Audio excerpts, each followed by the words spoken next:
Wabarakatuh. Selamat pagi, salam sejahtera bagi kita semua. Ya, kita maafin ada dua. Oke,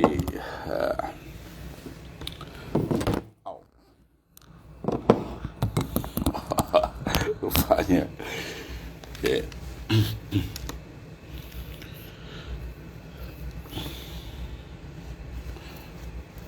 Salam sejahtera bagi kita semua, ya, keluarga muda Indonesia yang berbahagia. Pagi ini kita sambungkan, kita belajar bareng bersama teman-teman Himpaudi, ya. Satu kajian menarik tentang gerakan anak usia dini sebagai latihan dalam membangun kecerdasan otak anak, ya. Kita sambung sama-sama dengan teman-teman Himpaudi. Semoga sudah terkonek, ya. Oh, putus rupanya. Oke, kita mulai lagi.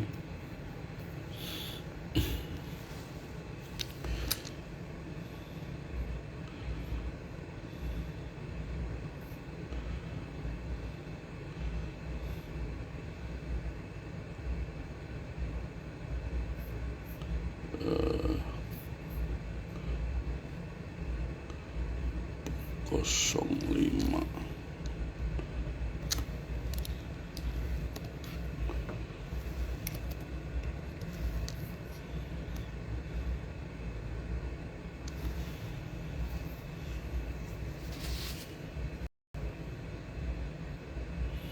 Oke, 9 tahun menjadi 13 tahun yang mencakup prasekolah atau PAUD. Selain itu kami juga mendapati bahwa Undang-Undang Sisdiknas yang sebelumnya cukup diskriminatif terhadap pendidik PAUD. Untuk itu dalam RUU ini kami memasukkan pendidik di satuan pendidik non-formal kesetaraan dan pesantren formal ke dalam kategori guru. Sambutan dari sehingga 232.000 pendidik PAUD 3-5 tahun, 52.000 pendidik dalam satuan dan 12.000 pendidik dalam pesantren formal akan diakui profesinya sebagai guru. Ibu dan Bapak yang saya hormati, mengingat pentingnya kehadiran RUU Sisdiknas ini dalam upaya kita bersama mentransformasi sistem pendidikan Indonesia, kita harus bergerak dan berjuang bersama untuk menyukseskan kebijakan ini. Untuk itu, di hari yang berbahagia ini, saya mengajak Ibu dan Bapak para pendidik dan tenaga kependidikan, serta penggerak PAUD di seluruh Indonesia untuk bersama-sama mendukung, berjuang, bergerak serentak mengawal perjalanan RUU Sisdiknas sampai disahkan oleh DPR RI. Jangan lengah, saya yakin keberhasilan kita dalam memfinalisasi RUU Sisdiknas akan menjadi kado terindah untuk Himpaudi yang berulang tahun ke-17 pada hari ini. Tidak lupa saya ucapkan terima kasih banyak atas Himpaudi Award yang diberikan untuk saya. Penghargaan ini merupakan hadiah atas perjuangan kita bersama dalam meningkatkan kualitas PAUD untuk melahirkan generasi pelajar Pancasila yang cerdas berkarakter. Terima kasih. Wassalamualaikum warahmatullahi wabarakatuh. Om Shanti Shanti Shanti Om. Namo Buddhaya.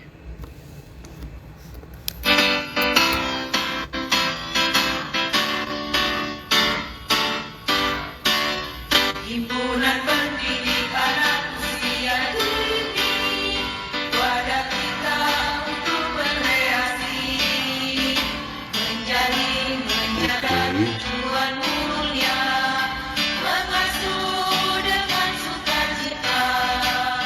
Marilah mulai dari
Halo.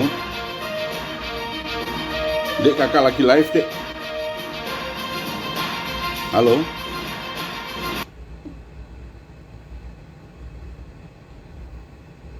Bentar ya.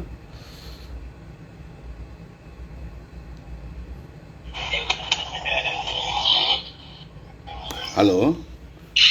Kak lagi live, Dek. Kak lagi live.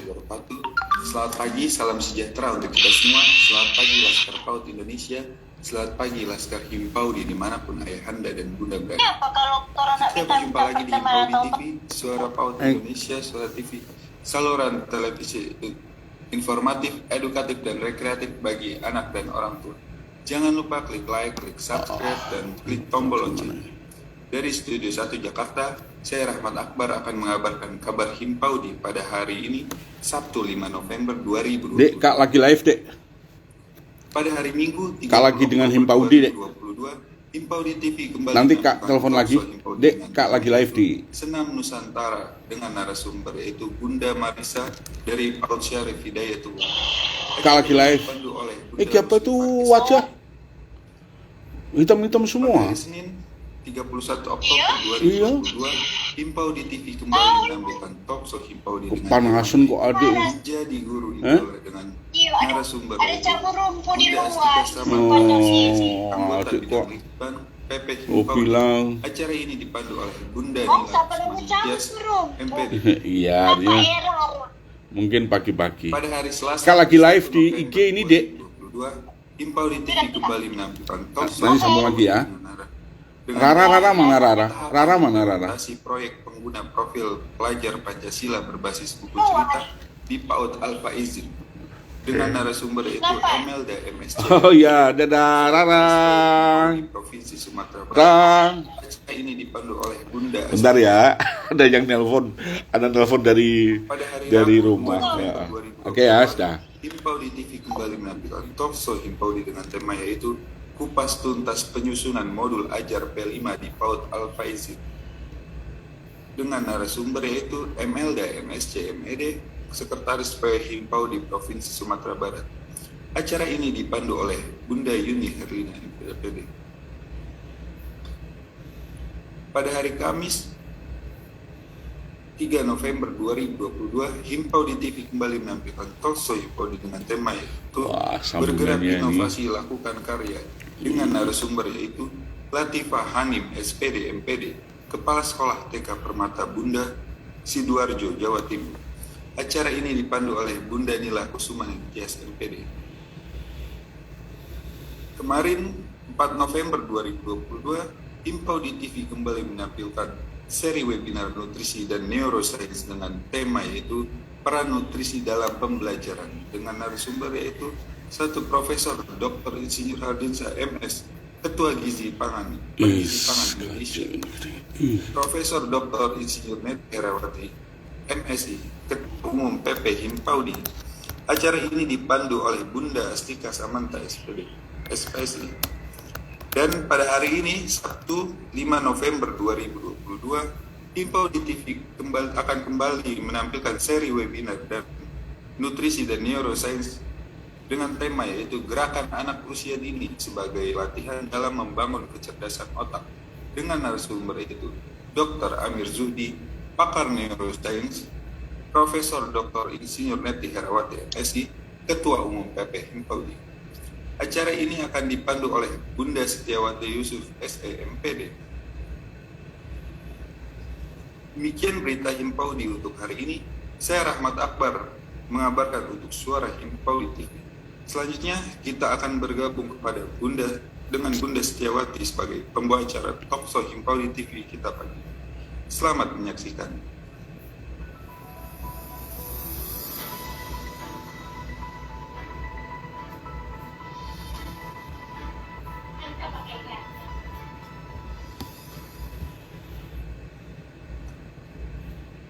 Terima kasih Akbar.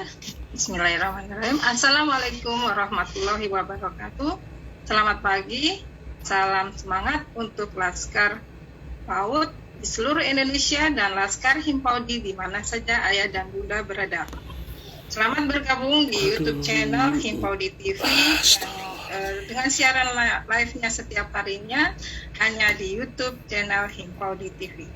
Jangan lupa untuk selalu klik like, klik subscribe, and klik tombol loncengnya hanya di kanal YouTube Himpaudi TV.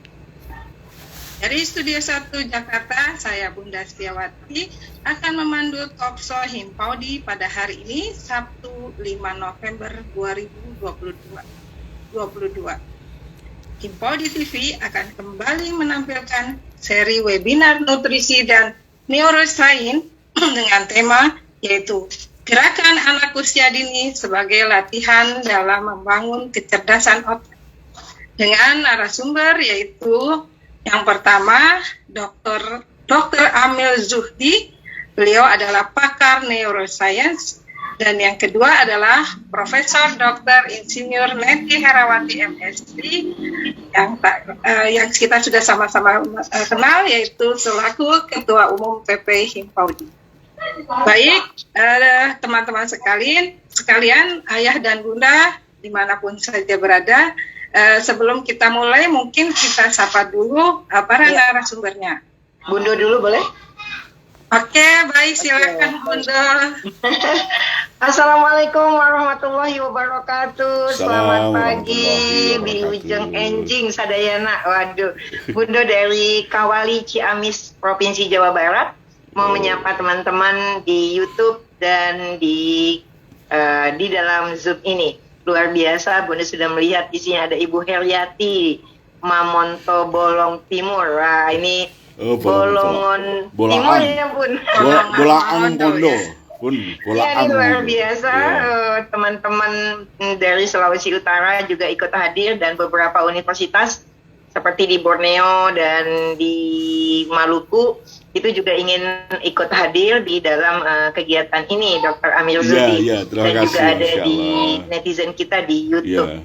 Baik teman-teman sekalian, bahwa hari ini kita kedatangan tamu yang luar biasa untuk kedua kali, dan mudah-mudahan nanti akan bisa punya acara rutin dengan PP Himpaudi, Dr. Amir Zudi, pakar neuroscience saya menyebutnya.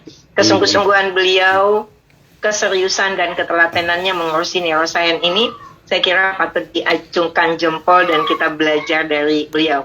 Dan kita punya beberapa seri sebenarnya, Dr. Amir. Siap. Jadi di setiap hari Jumat, nanti bagaimana peran musik terhadap pembelajaran, bagaimana peran gerakan, dan kemudian ada berbagai tema-tema yang kita angkat terkait neuroscience ini. Nah, untuk kali ini luar biasa kita mendapatkan hadiah bahwa karena Dr. Amir tidak bisa di hari Jumat dan beliau berkenan di hari Sabtu menyapa para netizen dan para laskar Himpaudi se-Indonesia. Kita mendiskusikan sesuatu yang penting buat anak usia dini.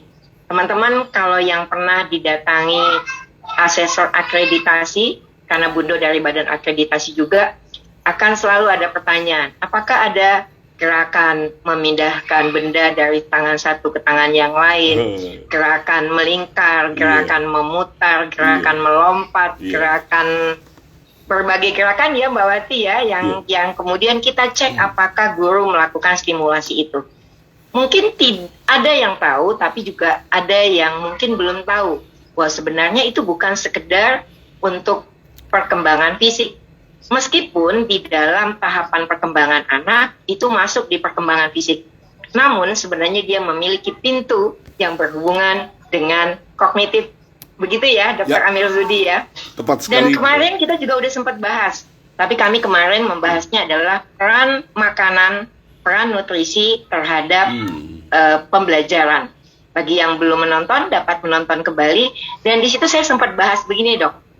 Dopamin, neurotransmitter, memiliki 3 fungsi, 3 peran. Selain memang bisa meningkatkan motivasi intrinsik, jadi tidak perlu pujian, anak akan memiliki motivasi, dan kemudian dia merasa ada reward, dan juga meningkatkan atensi, dan juga akan membuat anak ingin mengulangi aktivitas itu. Satu lagi, dopamin itu berhubungan juga dengan movement. Oleh karena itu, kami mengingatkan bahwa termasuk prasyarat supaya stimulasi berhasil adalah makanan. Karena dopamin dibuat dari tirosin, dan tirosin itu bisa teman-teman dapatkan di brokoli, di ayam, dan berbagai makanan. Nah, hari ini Budo ingin teman-teman bergabung ada juga dari Kuningan bersama mahasiswanya, Bu Nunung. Karena beliau ketua prodi, kita ucapkan selamat nih kepada Bu Nunung yang menjadi ketua prodi di kampusnya di Kuningan, juga hadir entah lewat YouTube entah langsung, tetapi dia sangat berkeinginan hadir. Jadi tercatat ada beberapa provinsi dan beberapa perguruan tinggi yang hadir bersama kita. Nah, yang ingin kita dapatkan sebenarnya adalah menyadarkan kita semua bahwa stimulasi fisik motorik itu sebenarnya berhubungan dengan stimulasi kognitif. Bahkan, Dok, bahwa orang yang berolahraga dan bergerak itu ada hubungannya dengan mood, dengan kebahagiaan. Nah, kayaknya akan lebih baik kita mendengarkan Dr. Amir Zudi. Dan mohon maaf, Dok, karena ada pertemuan keluarga di Kawali, jadi saya tidak aktif tetapi ikut bersama dokter. Kita serahkan ke Mbak Wati kembali. Salam dari Kawali, Ciamis, Provinsi Jawa Barat. Assalamualaikum. Selamat mengikuti.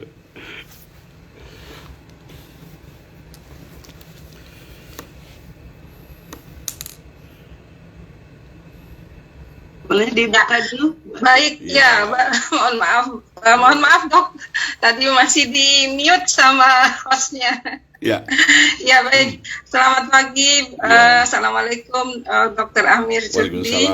Terima kasih banyak Bundo atas arahannya, luar biasa sekali. Ini adalah hari yang istimewa sebenarnya bagi seluruh Laskar Himpauti, karena kita akan mendapatkan tambahan nutrisi ilmu yang lebih luar biasa bermanfaat. Karena banyak sekali yang masih belum paham nih, termasuk saya sendiri nih Dok, neuroscience nih. Oke, tak perlu berpanjang-panjang kata lagi, silahkan Dr. Amir Zudi segera memaparkan apa itu neuroscience serta apa manfaatnya bagi gerakan anak usia dini sebagai latihan dalam membangun kecerdasan otak.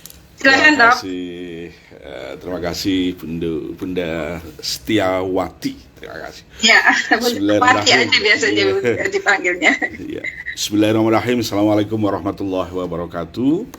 Waalaikumsalam. Selamat pagi, salam sejahtera bagi kita semua teman-teman yang berbahagia.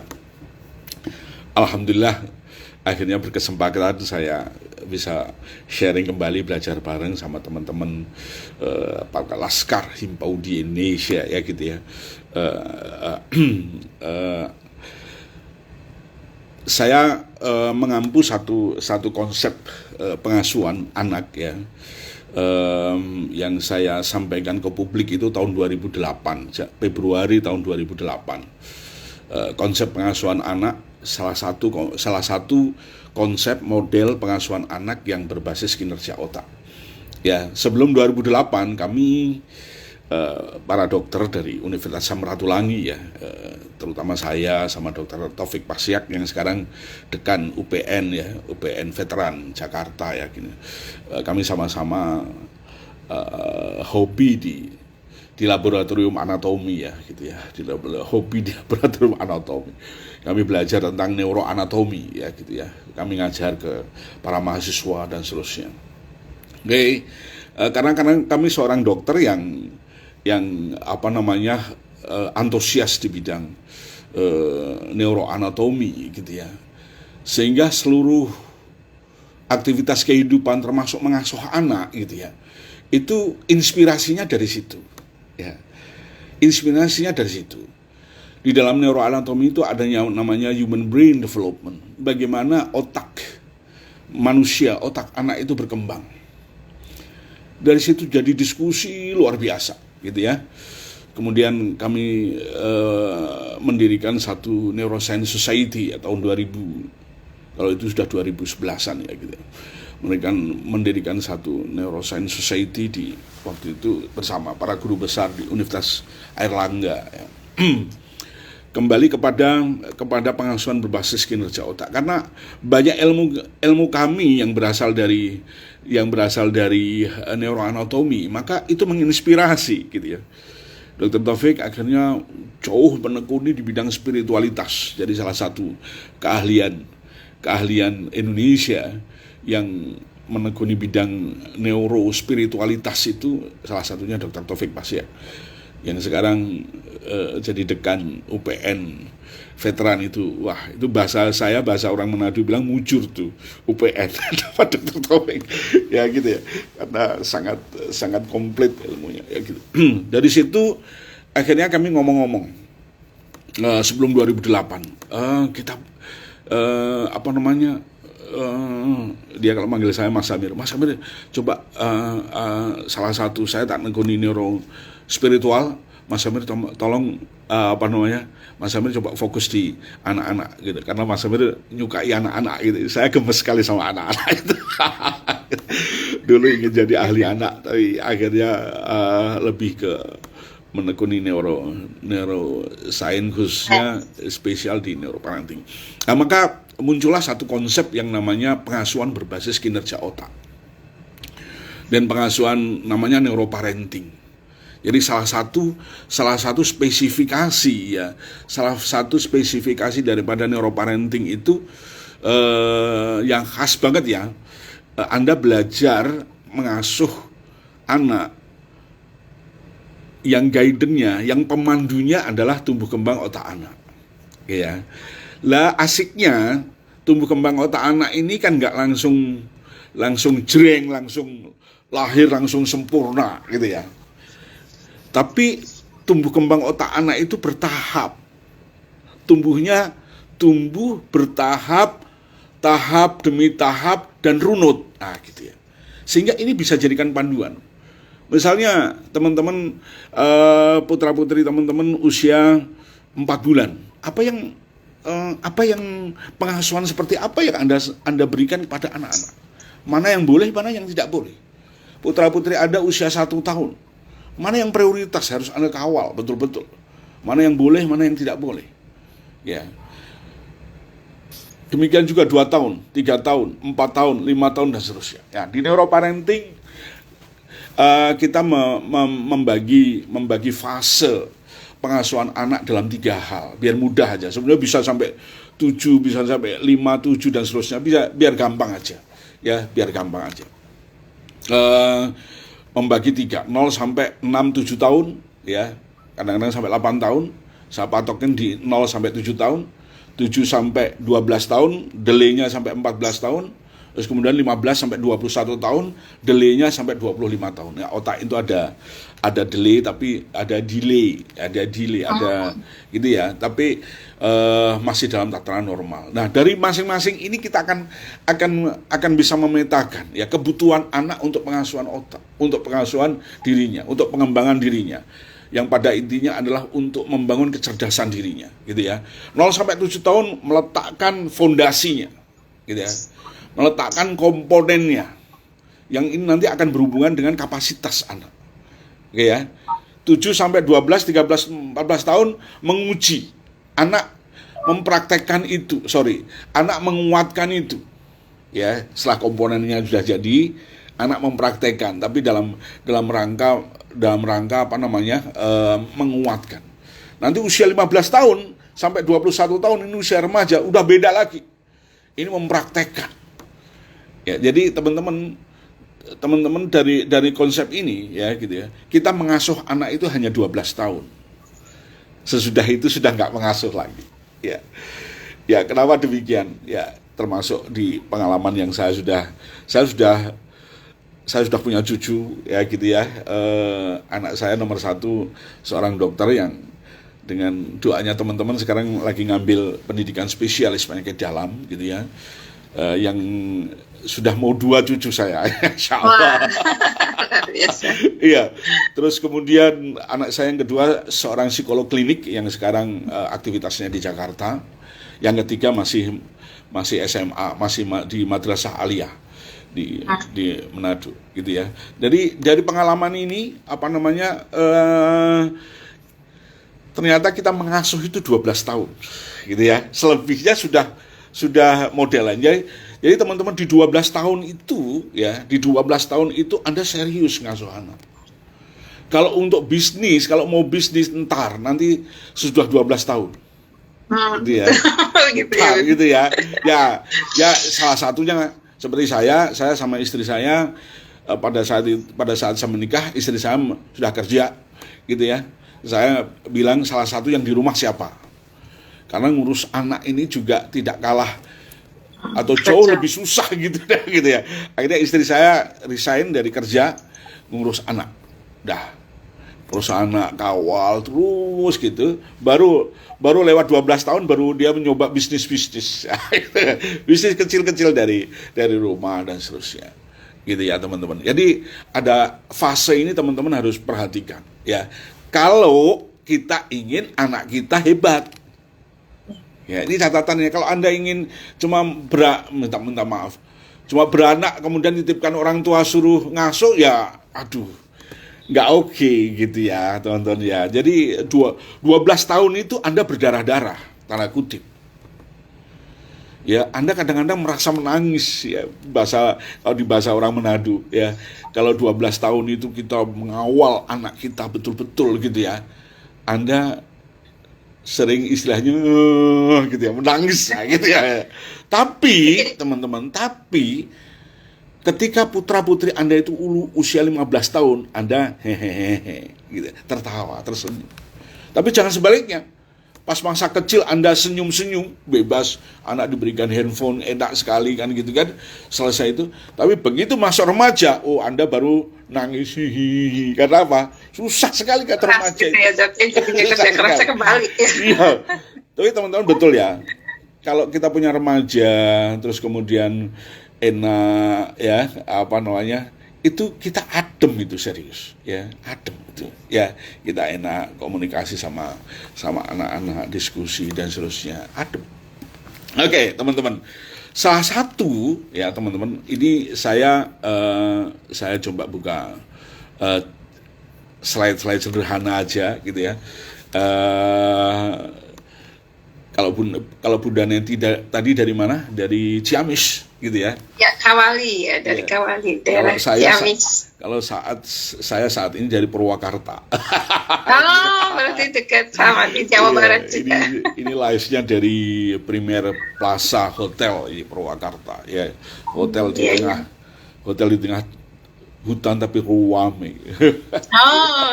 Gitu. Ya baik. Gerakan anak usia dini sebagai sarana untuk melatih kecerdasan anak. Ini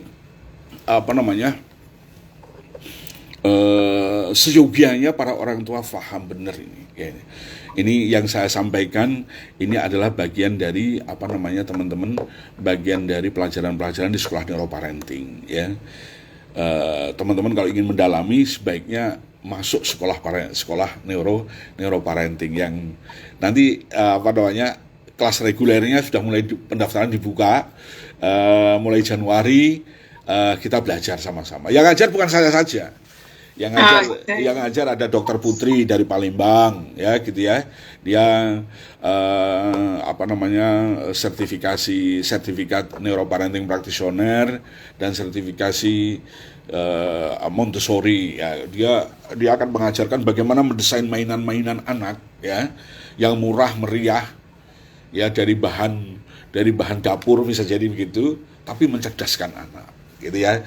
Yang ngajar lagi ada namanya Bunda Khotim, seorang ketua okupasi dari okupasi Indonesia ya, mantan yang periode yang lalu ya, okupasi Indonesia, tinggalnya di Solo. Nanti dia akan ngajar bagaimana gerakan, termasuk bagaimana kalau putra-putri Anda ternyata ada berkebutuhan khusus gitu, bukan khusus dalam arti ada beberapa hal ya gitu ya, yang dia bisa nanganin, minimal ilmunya beliau akan berikan gitu ya.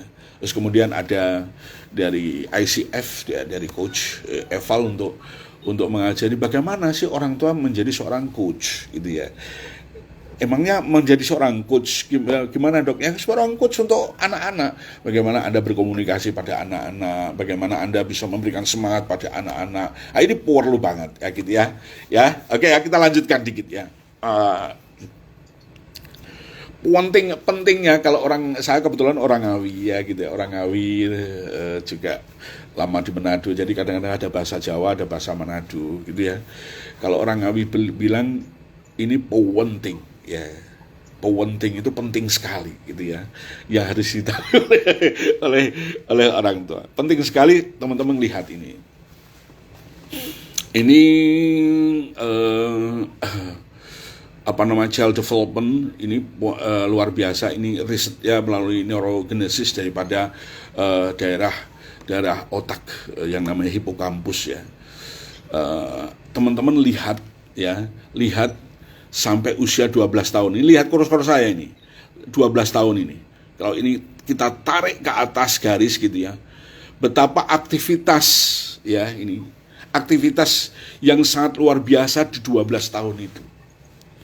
Anda jangan lepas ya. Jangan lewatkan 12 tahun itu. Karena apa? Ya, karena apa? Seluruh aktivitas metabolisme otak anak itu beberapa kali dari otak orang dewasa. Ya, di beberapa referensi 0 sampai 7 tahun, 0 sampai 7 tahun itu otak anak itu 3 kali otak orang dewasa aktivitasnya. Jadi cara membangun dalam hal ini mengasuh adalah membangun kecerdasan, ya. Pembangunan kecerdasan itu gitu ya, itu 3 kali otak orang dewasa. Jadi Anda kawal betul-betul, ya. Kawal betul-betul, ya. 0 sampai 12 tahun, tahap awal 0 sampai 7 tahun, ya, 6 tahun, 7 tahun, ya, 6 tahun, 7 tahun di era anak-anak ketika masuk di SD, ini aktivitasnya luar biasa. Ada referensi mengatakan sampai 5 kali otak orang dewasa. Aktivitas metabolismenya itu ya, 5 kali otak orang dewasa. Ya, overall secara umum 3 kali otak orang dewasa. Artinya kalau yang berbicara tentang kecerdasan itu berbicara sambungan neuron gitu, sambungan sel saraf gitu ya. Dalam satu satuan waktu, kalau orang tua itu dalam satu satuan waktu nyambung 1 neuron gitu kan. Kalau anak-anak bisa 3 neuron, bisa 5 neuron gitu loh maksudnya. Nah, semakin banyak sambungan kan semakin cerdas. Ya. Nah, ini dasar saya mengapa anak-anak sebelum 12 tahun, ya, wabil khusus sebelum 7 tahun, 8 tahun, jangan dilakukan pemetakan apapun. Tes ini, tes itu, jangan. Ya, berikan semaksimal mungkin, ya, berikan semaksimal mungkin apa yang disukai oleh anak. Ya, agar apa? Agar ini, lihat ini, kurva-kurva ini, agar berkembang betul, gitu ya. Jangan tes anak kemudian anak akhirnya jatuhnya labeling. Ya. Sesudah 12 tahun silahkan melakukan apa saja. Apalagi di atas 15 tahun silahkan melakukan apa saja. Mau tes pakai jungkir balik apa-apa monggo saja. Oke ya. Karena apa? Karena di 12 tahun itu peletakan dasar. Ya, yang membuat anak Anda cerdas atau tidak. Gitu ya. Yang masukkan cerdas itu bukan hanya cerdas pinter calistung, bukan hanya itu, ya gitu ya. Cerdas emosional, ya, cerdas fisik, ya, cerdas sosial, ya, cerdas spiritual masuk. Kalau di dalam neuroscience itu ada 3 kecerdasan dan ini bisa dikembangkan sampai 5 kecerdasan. 3 kecerdasan itu yang teman-teman harus kawal ya. Cerdas motorik, ini harus kawal ini. Jadi para orang tua harus paham tentang motorik, motorik harus paham. Wajib kudu, ya gitu ya. Artinya apa? Belajar. Kalau mau belajarnya di mana? Di neuroparenting Anda bisa fasilitasi, ya. Anda bisa dapatkan itu, gitu ya. Oke. Terus yang kedua apa? Cerdas emosi. Ya. Yang kedua cerdas emosi. Cerdas motorik. Yang kalau motorik sensorik. Kalau sudah motorik halus, motorik kasar, terus, gitu ya. Dikawal betul-betul ini. Oke. Kembali lihat kurva. Oke ya. Kedua, kecerdasan emosi. Yang ketiga, kecerdasan kognisi. Oke ya. Dari 3 kecerdasan ini nanti akan berkembang kecerdasan sosial, kecerdasan macam-macam, kecerdasan ketangguhan, macam-macam itu embrionya dari situ, teman-teman. Ya. Jadi di 0 sampai 12 tahun itu kawal 3 kecerdasan itu clear. Ya, kawal 3 kecerdasan ini clear, ya. Udah gak usah terpesona dengan yang lain-lain gitu ya, teman-teman. ini dikawal dengan baik. Caranya mengawal, teman-teman. Cara mengawal, tak beritahu ya. Bahwa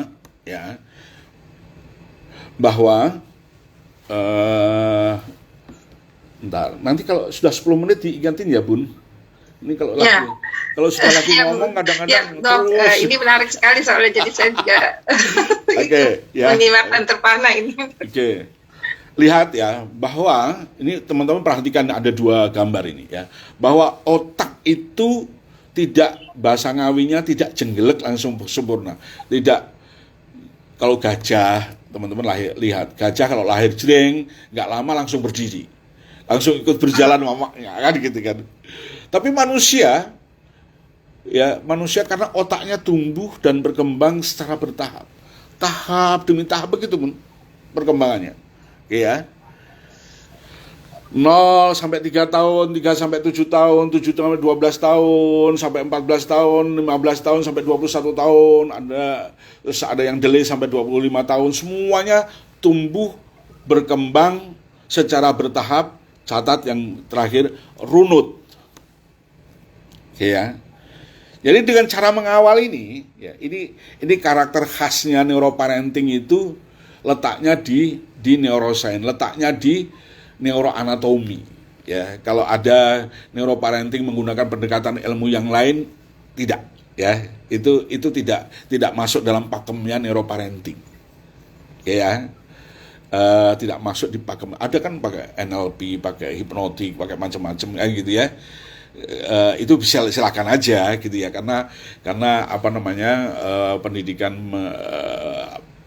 parenting, pengasuhan anak kan banyak ragamnya gitu ya. Kalau neuroparenting teman-teman ngelihat bagaimana tumbuh kembang otak anak itu. Oke ya. Perhatikan teman-teman ya. Otak anak itu ya, dia tumbuhnya dari otak dalam dulu.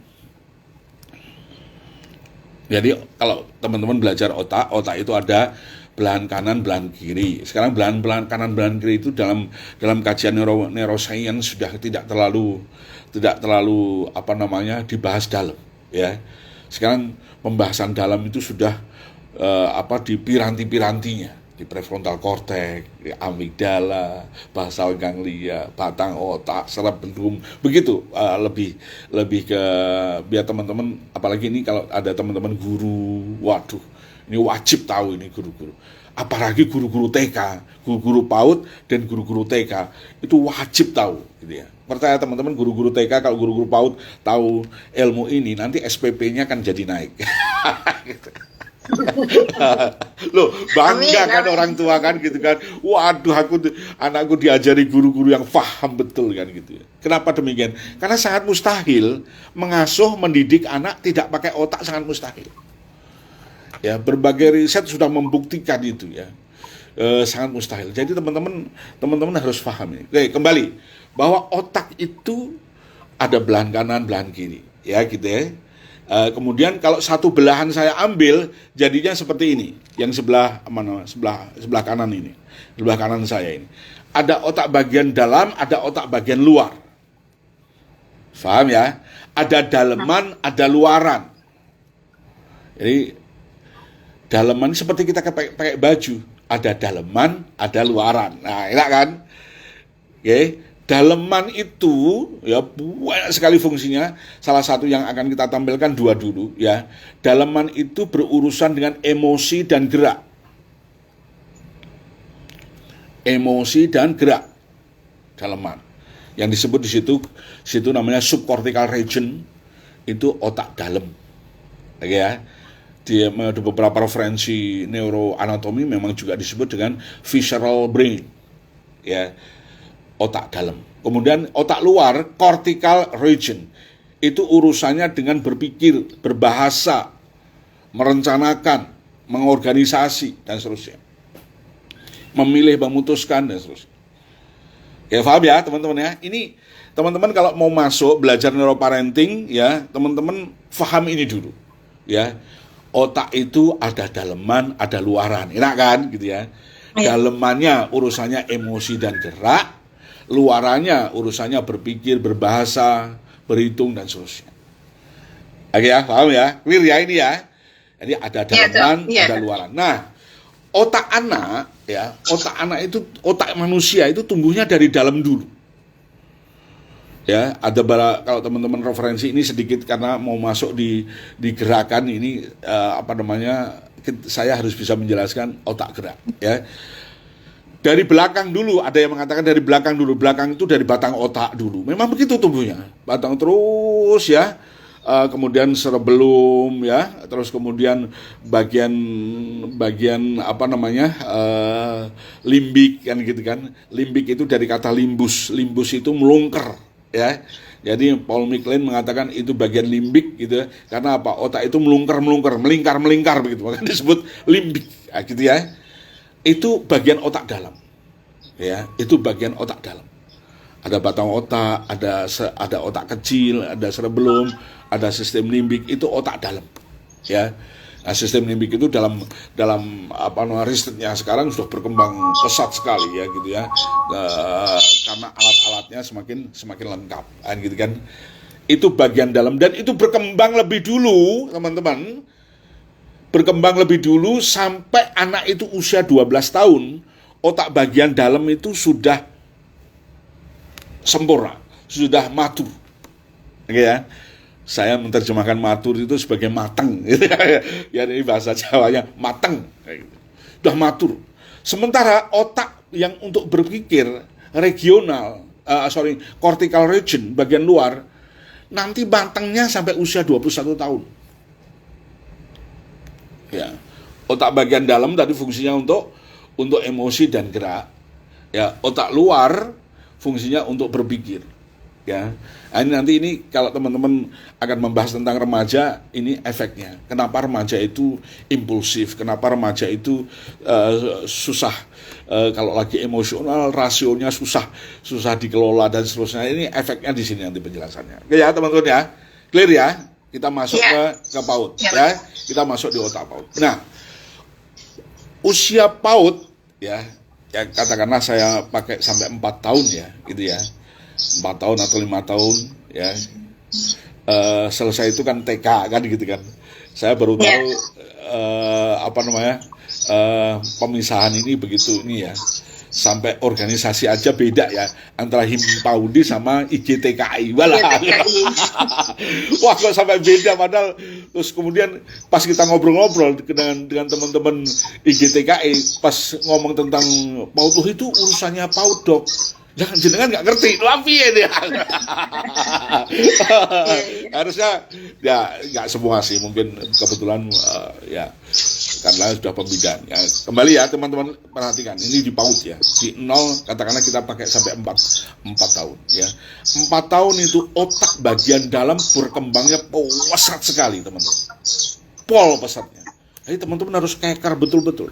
Otak luarnya sudah berkembang ada beberapa, tapi belum lengkap. Ya, belum lengkap. Nah, hebatnya setiap perkembangan otak ini ya bagian dari pembangunan kecerdasan anak. Ya.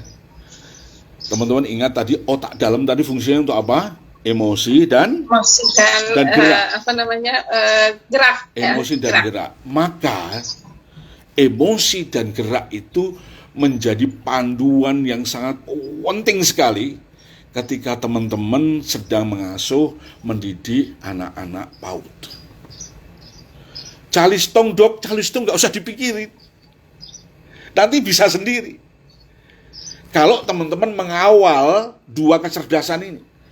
Kecerdasan gerak dalam hal ini adalah kecerdasan motorik, ya. Yang kedua adalah kecerdasan emosi. Teman-teman ya. Terus secara tumbuh kembang otak memang menunjukkan demikian, ya. Secara tumbuh kembang otak memang menunjukkan gimana, Dok? Kita pakai patokan anak lahir aja ya, anak lahir aja.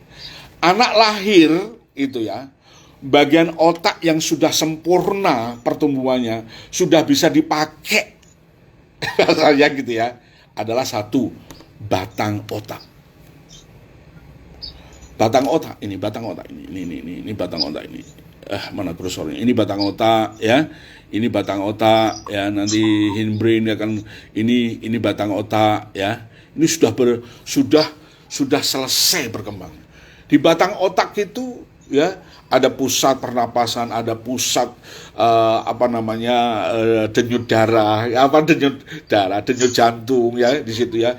Di batang otak itu lewat seliwerannya ya, lewat keluar masuknya saraf-saraf baik saraf sensorik maupun motorik.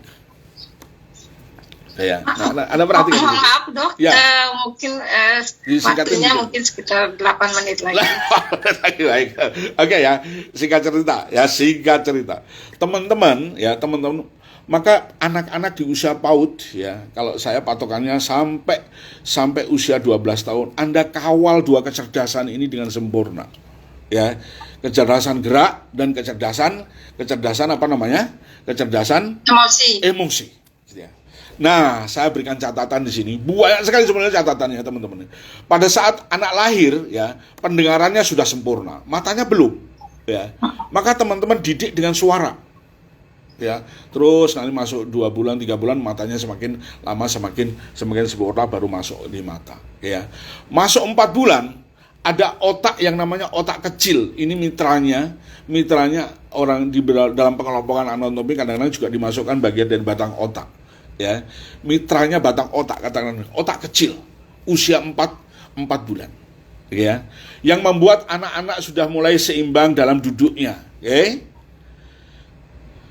dengan otot-ototnya yang kuat anak-anak bisa berguling-guling ya, bisa tengkurap. Jadi anak usia 4 bulan itu jangan banyak dipeluk, jangan banyak digendong gitu, letakkan aja di satu ditaruh di lantai gitu ya. Tempat tidurnya yang bagusnya ditaruh di lantai gitu ya, biar anak bergulung-gulung. Nanti anak bisa duduk ya. Target pertama 1 tahun pertama ini, catat teman-teman ya, catat ini biar anak Indonesia biar pinter-pinter. Target pertama pengasuhan anak-anak putra-putri Anda adalah merangkak. Merangkak, paham ya?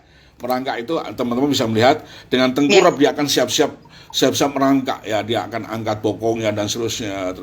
Merangkak itu bukan dalam latihan berdiri, bukan dalam latihan untuk anak bisa berjalan kagak. Ya, teman-teman jangan salah konsep. Merangkak itu bukan untuk anak-anak bisa berjalan kagak. Merangkak itu adalah latihan berpikir sederhana anak, ya, namanya berpikir keselarasan. Teman-teman, ada dua pola pikir besar ya, gitu. Ada 2 model berpikir besar ya, yang harus kita bangun, selaras sama integrasi. Ya, kalau dua ini error, anak akan jadi kaku dan pikiran kacau. Ini yang salah satu yang melakukan riset adalah timnya Daniel Siegel. Ya. Anak tantrum itu karena apa? Karena pikiran kacau. Dan bisa jadi kaku juga, tapi kebanyakan kacau. Karena apa? Karena tidak dilatih di fase 1 tahun untuk membangun pikiran yang selaras. Latihannya gimana, Dok? Merangkak. Clear ya? Merangkak itu, teman-teman, ini langsung berhubungan dengan kecerdasan ini ya. Merangkak itu mengaktifasi 3 hal. Yang pertama, proprioseptik. Yang kedua, vestibular di telinga sini. Yang ketiga, taktil. Diselaraskan ini. Vestibular, ya, kekuatan otot, kondisi dia di mana, posisi di mana dan seterusnya. Termasuk dia duduk itu, termasuk latihan untuk proprioseptik, ya. Kemudian vestibular, ada satu saraf di telinga ya yang berhubungan dengan keseimbangan, namanya saraf vestibularis ya gitu ya. Yang ketiga adalah taktil ya. Ini kalau anak merangkak ini harus kena di lantai gitu ya. Terus jari-jari di tumit itu harus nendang gitu, terus dengkulnya itu landing landing di lantai gitu ya, teman-teman. Paham ya, teman-teman ya. Jadi kenapa saya melarang anak-anak usia 1 tahun itu ya menggunakan baby walker. Karena teman-teman kalau sudah menggunakan baby walker, targetnya anak berjalan, Anda lewati itu fase yang penting sekali pada anak. Ya. Anda lewati itu fase penting pada anak yang namanya merangkak. Saya ditanya, "Dok, mana yang lebih penting merangkak atau berjalan?" Merangkak. Kalau anak-anak merangkak, pasti dia bisa berjalan. Kalau anak-anak sudah bisa berjalan, belum tentu dia bisa merangkak. Teman-teman, ya. Jadi merangkak ini, sampaikan teman-teman, himbau dia, sampaikan ke seluruh Indonesia. Woi, kalau perlu, saya pernah ditanya teman pengusaha yang buat baby walker. Terus gimana dong, Dok?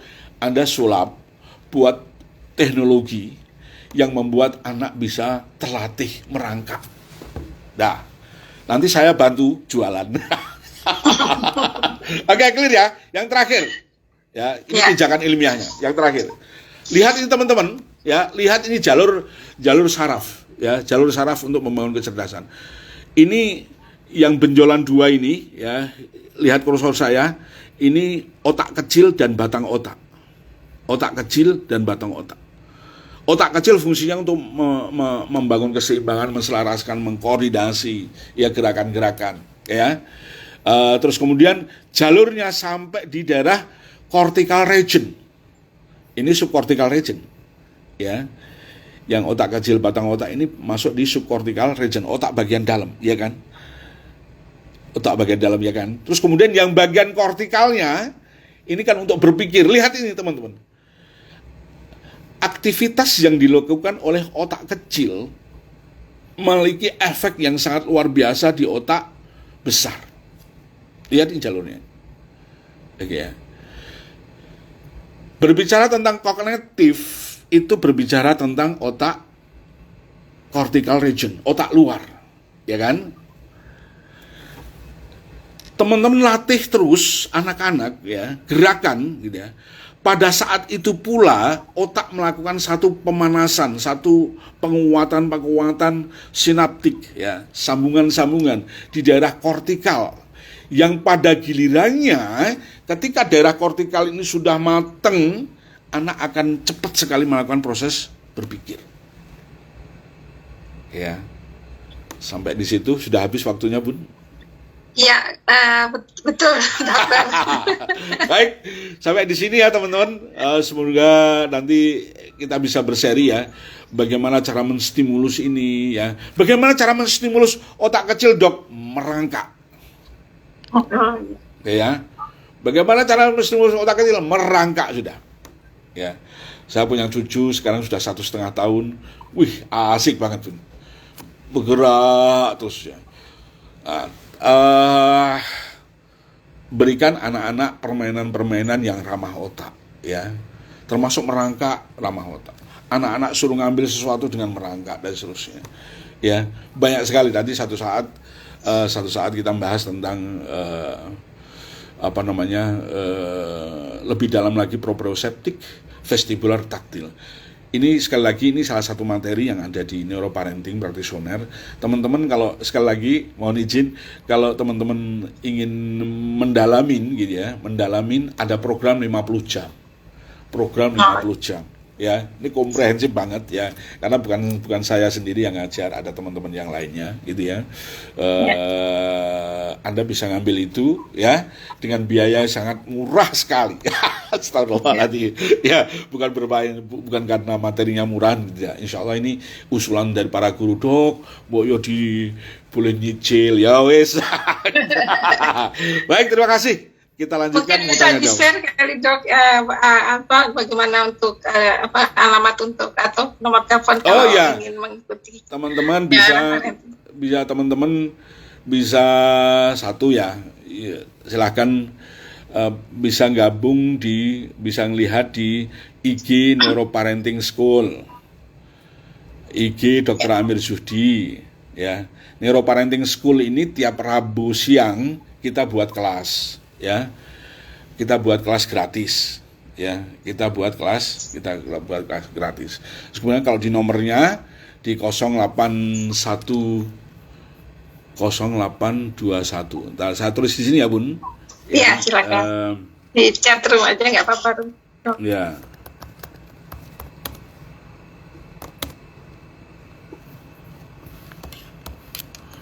Oke, di 0821 3645 7526. Oke.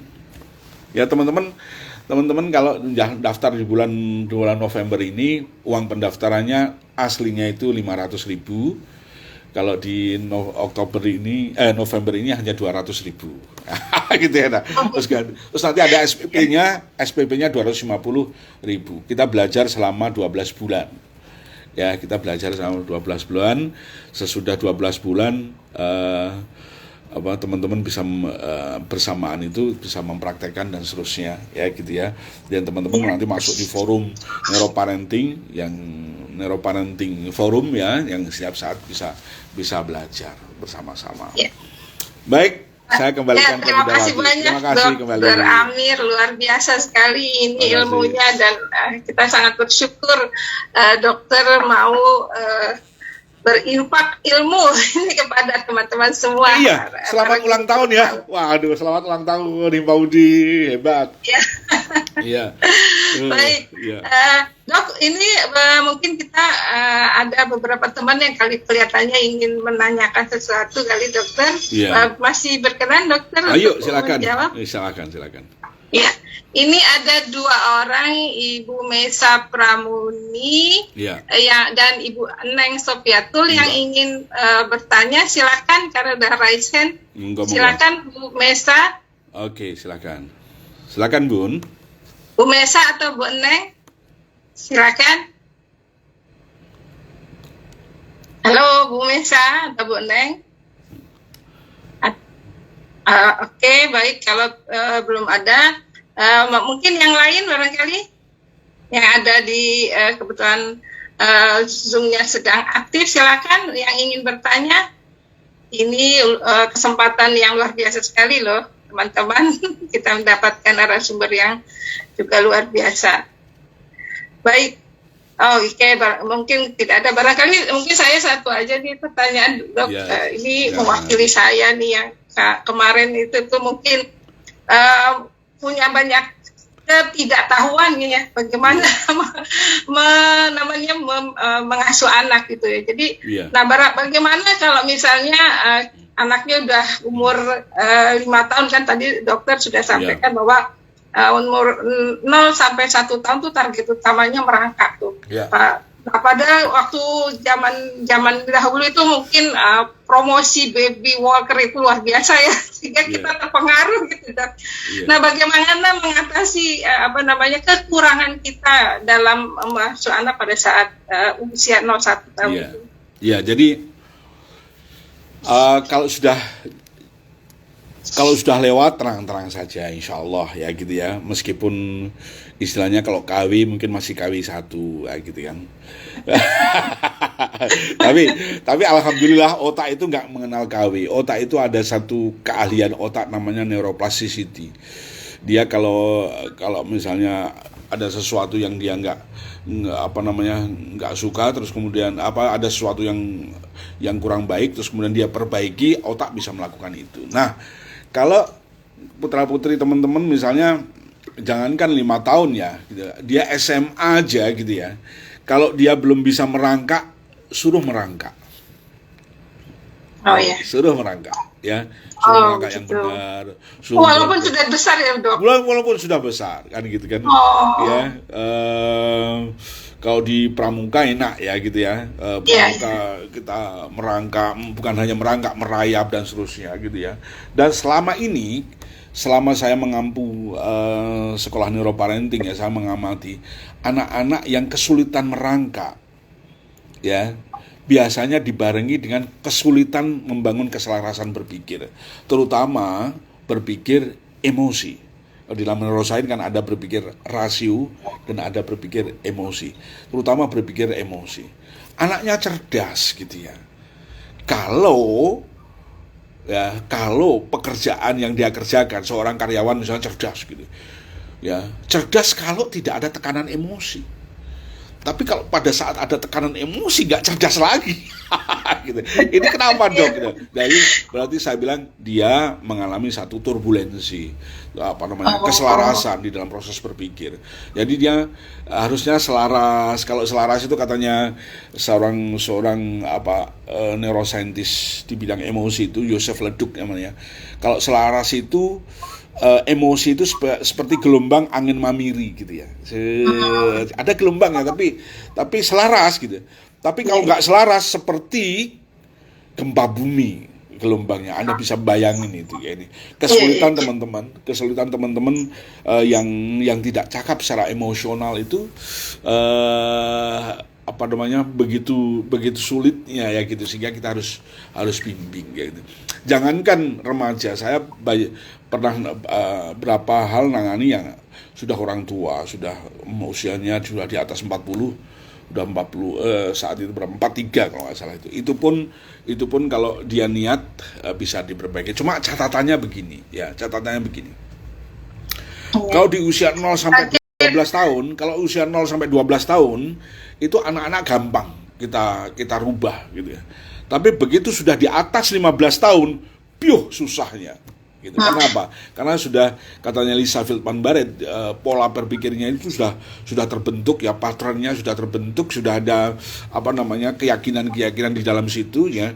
Terus nggak bisa dirubah dok? Bisa, dengan catatan anak tersebut harus memahami, orang tersebut harus memahami bahwa perilakuku itu salah. Itu baru bisa masuk. Kalau nggak di situ susah sekali masuknya.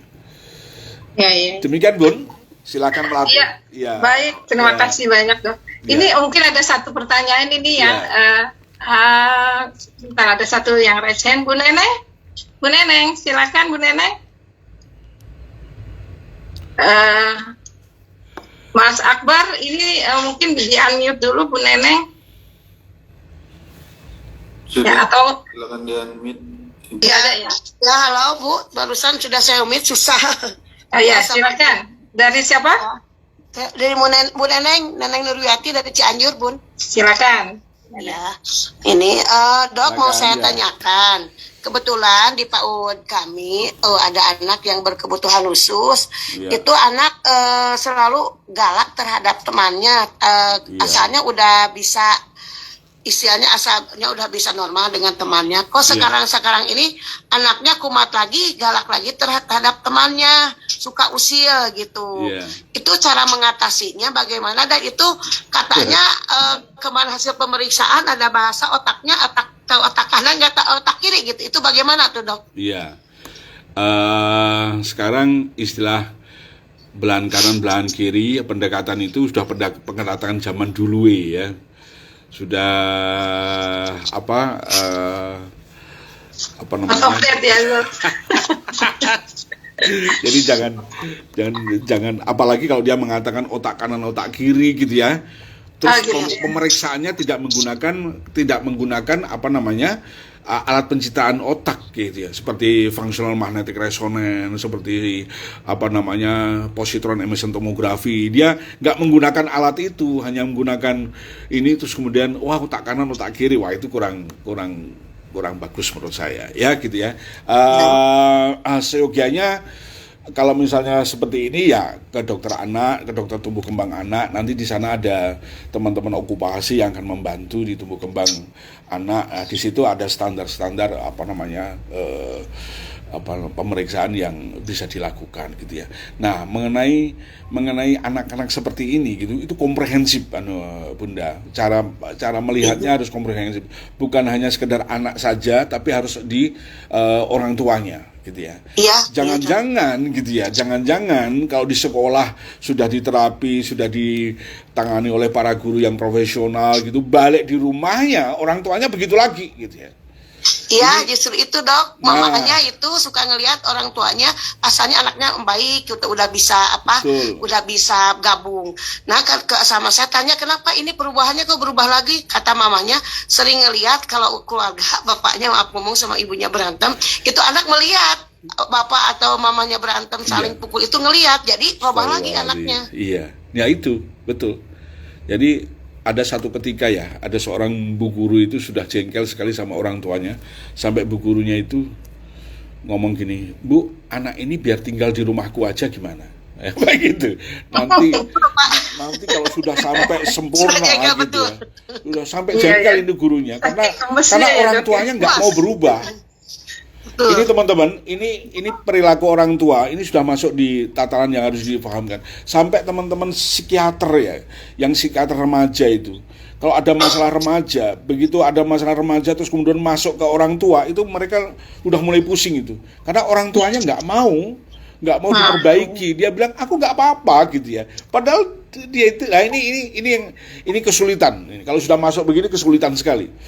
Sulit banget ketika orang tua sesungguhnya dia sumbernya penyakit gitu, terus dia mengatakan aku nggak apa-apa gitu. Ini sampai guru yang satu tadi yang wes Bu, tak biar nanti saya beri makan gitu, sakno nih anak gitu ya. Selama ibu tidak mau berubah di rumah gitu ya, ini anak akan balik lagi gitu. Perilakunya seperti itu. Jadi harus komprehensif, terutama pada anak-anak TK ya, PAUD TK. Saya memberikan masukan pada guru-guru PAUD, guru-guru TK. Kalau teman-teman mengampu putra-putri seusia itu, jangan lupa orang tuanya harus dilibatkan. Gitu. Orang tuanya harus dilibatkan. Jadi artinya gini, ya pelajaran yang Anda berikan di tingkat PAUD, di tingkat TK, di sekolah itu ya, jangan sampai dirusak di rumah. Ini yang terjadi. Di sekolah dibaik-baikin gitu istilahnya, sampai di rumah dirusak-rusakin gitu ya. Gitu ya. Maka seringkali saya minta terutama yang saya sudah praktekkan ini di beberapa TK ya, itu orang tua dilibatkan. Ini loh Bu ya. Jadi misalnya melatih anak-anak bermain pasir gitu ya, melatih sensorik di rumah juga bermain pasir. Gitu ya. Di sekolah dilatih keseimbangan gitu ya. Di rumah juga dilatih keseimbangan. Jadi dilatih harus berkelanjutan ya Dok ya, betul ya. Jadi apa yang diperoleh di sekolah ya di rumah juga sebenarnya dilanjutkan. Karena ini kan proses kecerdasan, pembangunan kecerdasan itu kan hubungannya kan dengan sambungan neuron. Ya. Kan kita mengasuh mendidik anak untuk kecerdas kan, nggak ada yang biar bodoh diajari kan, nggak kan gitu kan, untuk cerdas kan gitu. Salah satu penanda anak itu cerdas itu sambungannya banyak. Nah, sambungan banyak ini ketika anak melakukan sesuatu yang baru, sesuatu yang menantang, menyenangkan gitu ya. Terus gerakan-gerakan ini membuat sambungan gitu ya. Nah, kalau di rumah ternyata dibuat yang merusak, ini meradang lagi. Gitu ya, sehingga nggak kuat. Maka dari itu harus bersinergi antara orang tua sama sekolah yang para guru dan seterusnya. Nah, di sini perlunya kerjasama orang tua sama orang tua. Kalau sudah belajar, sebenarnya orang tua kalau belajar tentang bagaimana asiknya mengasuh anak itu menarik banget. Karena banyak sekali ilmu di situ ya, ilmu psikologi, ilmu neurosains, ilmu pedagogi dan seterusnya, banyak sekali gitu ya. Dan orang tua punya kapasitas untuk melakukan itu gitu ya. Sebodoh-bodohnya orang tua, yang penting otaknya itu normal, itu dia paham bagaimana mengasuh anak. Gitu ya. Jadi karena apa? Formatnya Tuhan sudah mendesain begitu. Demikian Bu siapa tadi? Bunda Neneng ya. Bu Neneng tadi ya. Jadi memang harus komprehensif ya, harus orang tuanya harus dilibatkan dan seterusnya ya gitu ya. Mungkin yang saya bisa jawab sampai titik ini gitu ya. Oke, terima kasih ya. Baik Dokter, terima kasih sekali lagi untuk waktu dan kesempatannya untuk berbagi ilmu, berbagi pengalaman tentang bagaimana mengasuh pendidikan, mencerdaskan anak melalui gerakan anak usia dini ya, untuk membangun kecerdasan otak. Semoga kita bisa berjumpa lagi ya Dokter Amir. Ini banyak sekali yang memang sangat menanti lagi di ilmunya. Kalau teman-teman ingin bergabung ya, teman-teman minta maaf Bun, kalau teman-teman ingin belajar lagi itu di IG Neuroparenting School.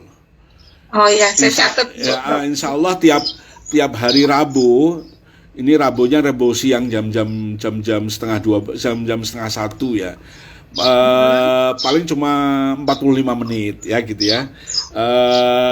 Teman-teman bisa mengikuti IG itu gitu ya, gratis gitu ya. Dan teman-teman bisa belajar tahap demi tahap, minimal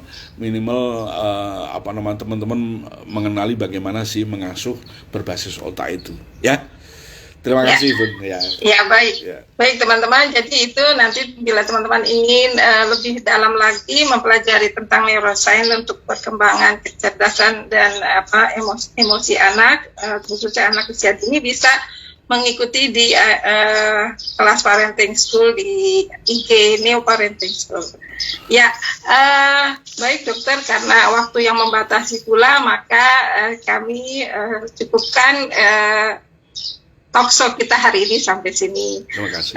Sekali lagi terima kasih banyak. Semoga apa yang sudah dokter sampaikan ini betul-betul bermanfaat dan bisa diaplikasikan pada guru-guru PAUD, juga pada orang tua yang mungkin hadir hari ini kepada anak-anak. Amin. Ya, makasih. Assalamualaikum dokter. Waalaikumsalam warahmatullahi wabarakatuh. Saya mohon izin ya Bun. Ya. Baik, ayah, bunda dan teman-teman pendidik PAUD di mana saja berada.